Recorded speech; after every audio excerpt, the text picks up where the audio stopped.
What are the different types of feminism associated with the women's liberation movement?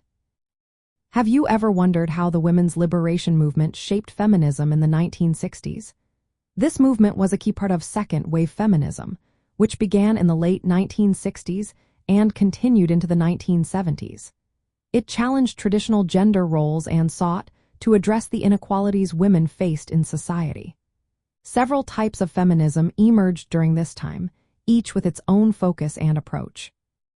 First, there is mainstream or liberal feminism. This type aimed for equality through legal and political reforms.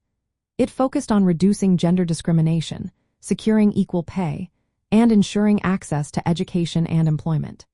Liberal feminists worked hard for laws like the Equal Pay Act of 1963 and supported important cases such as Roe v. Wade in 1973, which protected women's reproductive rights. Next, we have radical feminism. Radical feminists viewed society as fundamentally patriarchal. They believed that true liberation for women could only come from a complete transformation of society. They questioned traditional family roles and argued that gender roles were deeply ingrained in our culture. Their goal was to dismantle male dominance in all aspects of life. Cultural feminism is another important type. This perspective emphasizes the differences between men and women. Cultural feminists believe that women possess unique qualities that should be celebrated.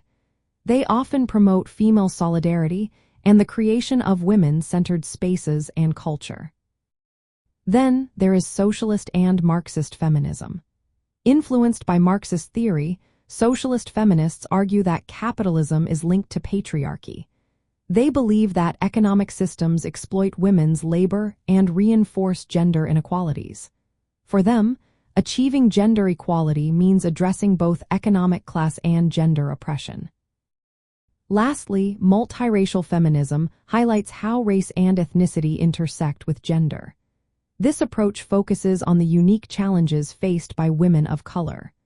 Multiracial feminists aim to include diverse voices that are often marginalized in mainstream feminist discussions. The women's liberation movement also coincided with cultural shifts in the 1960s, including fashion trends like the mini skirt. This trend symbolized women's newfound freedom and rejection of traditional norms. The movement's challenge to establish gender roles was reflected not just in political activism but also in cultural expressions, making the 1960s a defining era for feminist thought and action. In summary, the women's liberation movement included various feminist perspectives: mainstream or liberal, radical, cultural, socialist or Marxist, and multiracial. Together, these types of feminism questioned and reshaped how society treats and understands women, laying the groundwork for ongoing feminist activism.